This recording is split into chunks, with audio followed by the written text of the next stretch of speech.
نحمده ونصلي على رسوله الكريم اما بعد اعوذ باللہ من الشیطان الرجیم بسم اللہ الرحمن الرحیم. ارباب علم و دانش، مہمانان زیبدار، محترم اساتذہ کرام، میرے ہم مکتب ساتھیوں اور میری عزت دار بہنوں، السلام علیکم ورحمۃ اللہ وبرکاتہ. سامعین زیبدار، آج میں جس موضوع پر لفظ کشائی کرنے کی جسارت کر رہا ہوں وہ ہے قید کا پاکستان اور آج کا پاکستان. جناب والا، اس موضوع کی اہمیت و وسعت کا بارے گرا اپنے ناتواں کندھوں پر اٹھائے ہوئے یہ جتنے مکتب عرض کرتا ہے. آج یوم آزادی کے موقع پر ہمیں یہ بات اچھی طرح اپنے ذہنوں میں اتار لینی چاہیے، دلوں پر بٹھا لینی چاہیے کہ مسلمانوں کی 1500 سالہ تاریخ میں مدینہ منورہ جیسی اسلامی ریاست کے بعد پاکستان وہ ایک مملکت ہے جو اسلام کے نام پر حاصل کیا گیا. شریعت اسلامی ہی کے لیے ہمارے بڑوں نے اپنی قیمتی جان کے نذرانے پیش کیے. شریعت اسلامی کے لیے خون کی ندیاں بہا دی گئی.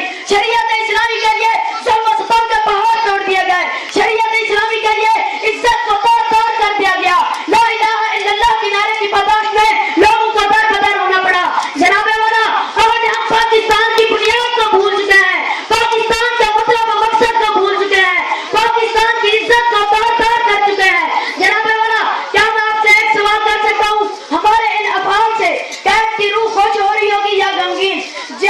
قید اور جنہوں دیگر مسلمانوں نے اپنی قیمتی جان کو نذرانے پیش کیے تھے. جناب مہمانان زیبدار، میں آپ کی مکمل توجہ چاہوں گا. آج یوم آزادی کے موقع پر ہر طرف سے چراغاں بھی کیا جاتا ہے. لوگ جوق در جوق اپنے گھروں سے باہر آ جاتے ہیں اور مدار قید پر دی جاتے ہیں. فاتحہ خوانی بھی کرتے ہیں، قرآن خوانی بھی کرتے ہیں اور پھولوں کی چادریں بھی چڑھاتے ہیں. ایک فوجی دستہ مزار پر جو ہمیشہ حفاظت کرنے کے لیے مامور ہوتا ہے، اس روز یہ فوجی دستہ بھی تبدیل کیا جاتا ہے. جناب والا، میں آپ کی مکمل توجہ چاہوں گا.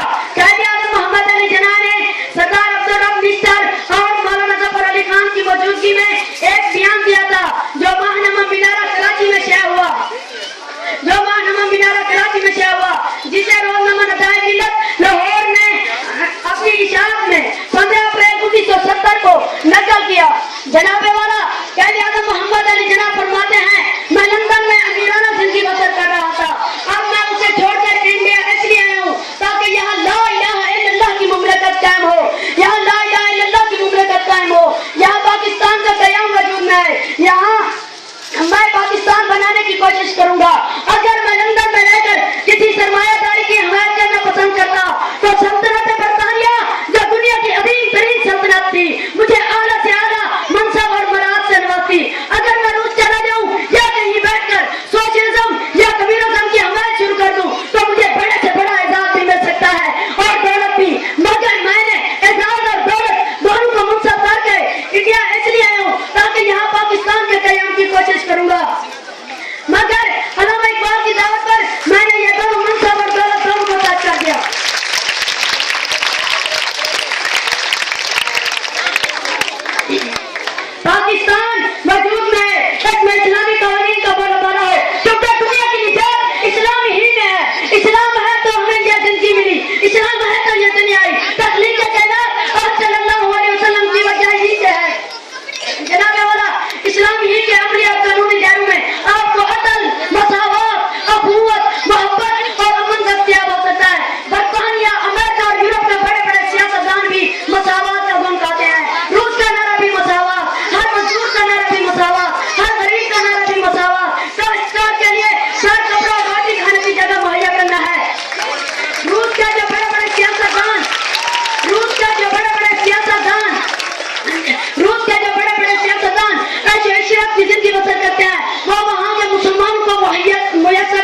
تنو ویرا